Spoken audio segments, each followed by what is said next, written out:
दोस्तों नमस्कार, स्वागत है आप सभी का online data first YouTube channel पे। जैसा कि दोस्तों आप जानते हैं, किसी भर्ती से संबंधित कोई भी जानकारी होती है आप सभी का ऑनलाइन डेटा फर्स्ट चैनल के माध्यम से दी जाती है। इस वीडियो में हम बात करेंगे प्राथमिक भर्ती से बीएड बहाल के संबंध में आज सुप्रीम कोर्ट में हुई सुनवाई को लेकर। सुप्रीम कोर्ट के माध्यम से कई ऐसे सवाल और कई ऐसे जवाब मांगे गए जो कि बीएड बनाम बीटीसी के केस के लिए काफ़ी महत्वपूर्ण है। आप जानते हैं कि अंतिम सुनवाई चल रही है और इसके बाद में फाइनल फैसला आप सभी को देखने के लिए मिलने वाला है सुप्रीम कोर्ट के माध्यम से। लेकिन आज की सुनवाई में क्या हुआ क्या नहीं हुआ, वो सारी जानकारी मैं आप सभी को इस वीडियो के माध्यम से देने वाला हूं। साथ में हम बात करेंगे टीजीटी पीजीटी को लेकर। तो चलिए दोस्तों वीडियो शुरू करते हैं। एक बात मैं आप सभी को बता दूं कि ऑनलाइन डेटा फर्स्ट चैनल के माध्यम से आप सभी को जो भी जानकारी दी जाती है वो निष्पक्ष होती है, किसी के पक्ष में होकर नहीं बताई जाती हैं। एक बात ध्यान रखिएगा कि अगर कोर्ट में कोई शब्द या फिर कोई सवाल का इस्तेमाल किया जाता है या फिर कोई क्वेश्चन पूछा जाता है तो वो एज इट इज आप सभी को बताने की कोशिश की जाती है। अगर उसमें हम उस तरीके से नहीं बताएंगे तो आपको सत्य नहीं पता चलेगा। मेरा उद्देश्य ना बीएड ना बीटीसी को लेकर है, जो ऑथेंटिक होगा वही मैं आप सभी को बताऊंगा। कोर्ट के अंदर दोनों तरीके की बातें पूछी जाती हैं जो कि बीएड वाले छात्रों के लिए अच्छी नहीं होंगी, लेकिन कोर्ट वो सवाल पूछती है। क्यों पूछती है? क्योंकि वो जानना चाहते हैं कि क्या बीएड इसके अंदर एलिजिबल है या नहीं। तो थंबनेल के अंदर लिखा है कि बीएड प्राथमिक में योग्य नहीं है, साथ में जज भी तो लिखा है। जज मैं नहीं हूं, जज किसने करना है? अनिरुद्ध बोस जी के माध्यम से, सुधांशु धूलिया जी के माध्यम से। और मेरा उद्देश्य आप सभी को ऑथेंटिक जानकारी देना है कि कोर्ट के अंदर आखिर कौन से सवाल पूछे गए। अगर मैं आप सभी को इस प्रकार की जानकारी दूंगा आपके भले की जैसी कि ऐसा नहीं है वैसा नहीं है, तो आपको सत्य नहीं पता चलेगा। तो सत्य को सुनिए और सही जानकारी पाइए। जो होगा वो तो कोर्ट के हाथ में, जजेस के हाथ में और वकीलों के हाथ में। अपनी तरफ से अच्छी बहस करना। आप लोग आपस में बहस करके और एक दूसरे पे इल्जामात ना लगाएं, यही बेहतर होगा और सही जानकारी मैं आपको दूंगा। मुद्दा यह है कि प्राथमिक भर्ती से बीएड बनाम बीटीसी को लेकर आज की सुनवाई देखने के लिए मिली और आज की सुनवाई के अंदर कई ऐसे महत्वपूर्ण बिंदु देखने के लिए मिले। पहले मैं आप सभी को एक वीडियो दिखाना चाहूंगा जो कि आप सभी को सुप्रीम कोर्ट के माध्यम से देखने के लिए मिलता है।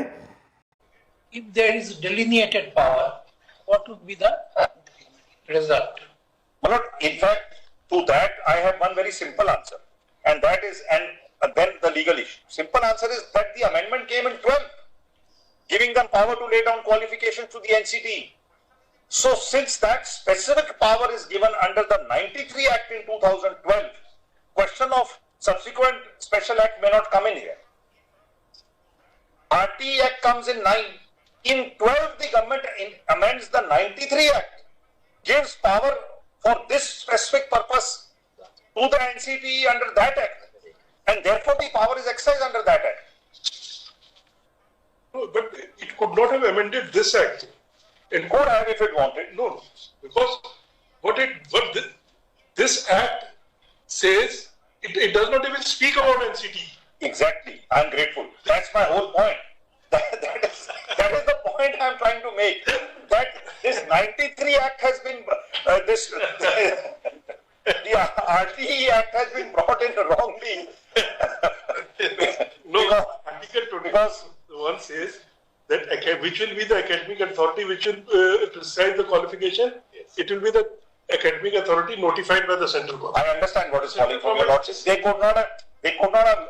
If 2012 amendment could not have come in this act, then your lordship is right.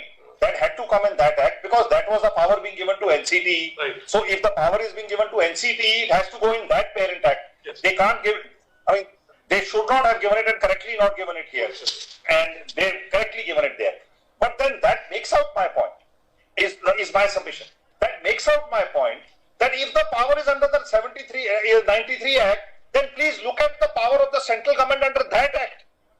We should not look at the power under this act now. If the power to lay down qualifications is... अब मैं आप सभी को बताता हूं कुछ और मुद्दों के बारे में। अगर आप लोग कहेंगे तो एक वीडियो आप सभी को और बता दिया जाएगा जिसमें पूरी की पूरी सुनवाई के बारे में जानकारी आपको दे दी जाएगी। पूरी सुनवाई 2-2.5 घंटे की जो भी थी, ठीक है। अगर बात की जाए तो आज की सुनवाई लगभग 2 घंटा 10 मिनट 40 सेकंड के बीच में देखने के लिए मिली। पहले अगर बात की है सुनवाई के अंदर लगभग जो सुनवाई देखने के लिए मिलती है वहां पे बीएड की तरफ से पक्ष रखा गया, बीएड की तरफ से पीएस पटवालिया जी के माध्यम से बोला गया। ASG मतलब कि जो एडिशनल सॉलिसिटर जनरल हैं ऐश्वर्या भाटी मैम, उनके माध्यम से बोला गया, जो कि केंद्र सरकार MHRD की तरफ से लड़ रही हैं। ठीक है, इन मुद्दों को लेकर सबसे पहला जो मेन जवाब था वो यही था कि आखिर प्राथमिक के अंदर बीएड योग्य है या नहीं। अगर बात की जाए ASG के माध्यम से तो उन्होंने कहा कि प्राथमिक के अंदर बीएड योग्य नहीं है। क्यों नहीं है? उनके माध्यम से कहा गया कि इसीलिए इस जो बेस कोर्स है वो इंट्रोड्यूस किया गया है, जिससे कि बीएड वाले छात्रों को बेस कोर्स करवाकर प्राथमिक के अंदर योग्य बना दिया जाए। इसको लेकर जजेस के माध्यम से कोर्ट करते हुए भड़कने का मतलब ये है कि उन्होंने ये कहा कि यही तो हम कहना चाहते हैं कि जो क्रिकेट और फुटबॉल के खिलाड़ी हैं या फिर जो क्रिकेटर हैं, क्या उनसे फुटबॉल खिलवाया जा सकता है? तो यहाँ पे दोनों बातें आप सभी के सामने आती हैं कि जब उन्होंने पूछा है कि प्राथमिक के अंदर क्या बीएड योग्य है, तो ऐश्वर्या भाटी मैम जी के माध्यम से बताया गया, जो कि MHRD केंद्र सरकार की वकील हैं, उन्होंने कहा कि प्राथमिक के अंदर बीएड योग्य नहीं है, इसी वजह से बेस कोर्स करवा के उनको योग्य बनाया जा रहा है प्राथमिक में पढ़ाने के लिए। तभी जजेस के माध्यम से सख्त लहजे में कहा गया कि यही आपको समझाने की कोशिश की जा रही है। आज जजेस के माध्यम से कई उदाहरण दिए गए। पहला उदाहरण था कलकत्ता हाईकोर्ट के ऑर्डर के आधार पर, जिसमें उन्होंने कहा कि क्या जो क्रिकेट के खिलाड़ी हैं उनसे फुटबॉल खिलवाया जा सकता है, तो इसको लेकर कोई जवाब अधिवक्ता के पास नहीं था। एक और यहाँ से उनके माध्यम से एक उदाहरण दिया गया, सुनिए। उन्होंने कहा कि जो अगर बात की जाए एयरोनॉटिक्स इंजीनियर होते हैं वो ऑटोमोबाइल इंजीनियर से बड़ा पद देखने के लिए मिलता है, लेकिन क्या एयरोनॉटिक्स जो इंजीनियर होते हैं ऑटोमोबाइल इंजीनियर का काम कर सकते हैं? इन शॉर्ट मामला ये था कि दो इंजीनियर अलग अलग पोस्ट पे हैं, एक बड़ी पोस्ट पे एक छोटी पोस्ट पे। तो क्या जो छोटी पोस्ट वाले या बड़ी पोस्ट वाले हैं वो एक दूसरे के काम को कर सकते हैं? बस यही उनके माध्यम से पूछा गया। तो फिलहाल जैसे कि बीएड बड़ी पोस्ट के लिए होता है और बीटीसी छोटी के लिए, लेकिन बीएड को लाया गया क्वालिटी एजुकेशन के लिए, ऐसा केंद्र सरकार के माध्यम से कहा गया। अब एक बात आप सभी ने देखी होगी कि आज की बहस के अंदर सारे सवाल बीएड के खिलाफ क्यों देखने के लिए मिले, तो उसकी वजह यह भी है क्योंकि अभी बीएड के माध्यम से पक्ष रखा गया है। बीटीसी अधिवक्ता कल की तारीख में पक्ष रखेंगे और जब बीटीसी के अधिवक्ता बोलेंगे तो उनसे भी सवाल जवाब कोर्ट के माध्यम से किए जाएंगे, जिनको क्रॉस क्वेश्चन के नाम से हम जानते हैं। इसके अलावा अगर बात की जाए कुछ और शब्दों के बारे में, तो कानून को लेकर भी यहाँ पे चर्चाएं की गई कि जो प्राथमिक के अंदर बीएड को योग्य करने के लिए कानून बनाया गया था उसको एनसीटीई के रद्द कर दिया गया है।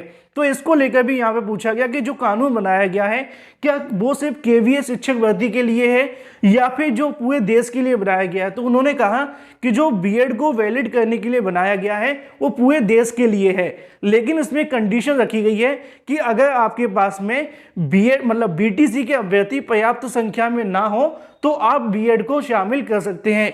इसको लेकर भी जजेस के माध्यम से बताया गया कि इसकी जानकारी क्या आपके पास है या फिर सभी राज्यों के अंदर अगर बीटीसी पर्याप्त है तो फिर बीएड को वो एलिजिबल क्यों करें, क्योंकि आप जानते हैं कि हर एक राज्य के अंदर जब प्राथमिक शिक्षक भर्ती आती है तो वहाँ पे बीएड वाले अभ्यर्थी भी चाहते हैं कि एनसीटी के आधार पे उनको वैलिड कर दिया जाए, और कई राज्य सरकारें वैलिड करती भी हैं। उत्तर प्रदेश के अंदर बीटीसी पर्याप्त नहीं थे 68,500 में, अब उसमें आपके बहुत सारे रीजंस हो सकते हैं, लेकिन मैं बस उदाहरण दे रहा हूँ। तो सरकार ने 69,000 शिक्षक भर्ती में इसको जोड़ दिया। इसी प्रकार और भी कई राज्यों के अंदर प्राथमिक में बीएड को नहीं शामिल किया जाता है तो मामले कोर्ट में चले जाते हैं। तो इसको लेकर भी जजेस के माध्यम से कहा गया कि जहां पे बीटीसी पर्याप्त संख्या में है जैसे कि राजस्थान के अंदर, तो वहां पे बीएड को क्यों शामिल किया जाए, इसके बारे में आप क्या कहना चाहेंगे? तो इसको लेकर भी अधिवक्ताओं के माध्यम से कहा गया कि बीएड को वैलिड किया है तो सभी जगह वैलिड होना चाहिए। हालांकि एक पॉइंट उनके लिए यही था कि जब बीटीसी पर्याप्त संख्या में है तो बीएड को शामिल करने को लेकर जजेस के माध्यम से सवाल पूछा गया था, उस पर अधिवक्ता कोई खास अच्छा जवाब नहीं दे सके। बाकी आज हुई सुनवाई से दो बातें बिल्कुल तय हो गई हैं कि अब ये मामला ज़्यादा लंबे समय तक नहीं चलेगा। कल फिर से इस मामले की सुनवाई होने वाली है और बहुत जल्द आप सभी को अंतिम फैसला देखने के लिए मिलेगा। जो भी अपडेट रहेंगी आप सभी को इस चैनल के माध्यम से मिलती रहेंगी। अभी तक जो सुनवाई हुई है वो बेस कोर्स बीएड को लेकर, इसके अलावा बीएड की योग्यता के बारे में देखने के लिए मिली है। कल बीटीसी अधिवक्ताओं के माध्यम से पक्ष रखा जाएगा। अगर आप लोग कहेंगे तो सुनवाई से संबंधित पूरा का पूरा वीडियो आप सभी को भी दिखा दिया जाएगा, जिससे कि आपको पता चले कि हमने जो आपको जानकारी दी है पूरे तरीके से ऑथेंटिक है। बात कर लेते हैं टीजीटी पीजीटी के बारे में। जैसा कि दोस्तों आप जानते हैं कि टीजीटी पीजीटी 2022 के अंदर सीटों की संख्या के लिए इसके अलावा पदों की संख्या बढ़ाए जाने के संबंध में अभ्यर्थियों के माध्यम से उत्तर प्रदेश माध्यमिक शिक्षा सेवा चयन बोर्ड पर धरना प्रदर्शन जारी है, जिसको लेकर आज की तारीख में भी अभ्यर्थियों के माध्यम से धरना प्रदर्शन जारी रहा, जहां पर अभ्यर्थियों ने सबसे बड़ी मांग ये रखी कि टीजीटी पीजीटी की परीक्षा की तारीखों को घोषित किया जाए। इसके अलावा जो सीटों की संख्या है उसको बढ़ाया जाए। आज की तारीख में अभ्यर्थियों के माध्यम से सचिव से मुलाकात की गई और सचिव ने आश्वासन दिया है कि टीजीटी पीजीटी को लेकर जो अभ्यर्थी परीक्षा की तारीखों का इंतजार कर रहे हैं उनके हाथ में अब ज़्यादा कुछ बचा नहीं है, क्योंकि नए आयोग के हाथ में कमान चली गई है।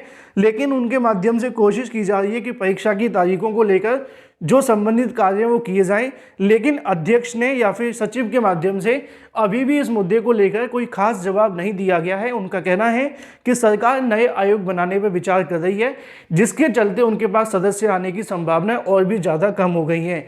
छात्रों ने मांग ये भी रखी कि परीक्षा मंडल स्तर पर करवाई जाए, तो चयन बोर्ड के माध्यम से कहा गया कि परीक्षा को मंडल स्तर पर नहीं करवाया जाएगा, परीक्षा जनपद स्तर पर ही होगी। बस ये हो सकता है कि छात्रों को 1 से 2 जिला छोड़कर उनके परीक्षा केंद्र बनाए जाएंगे।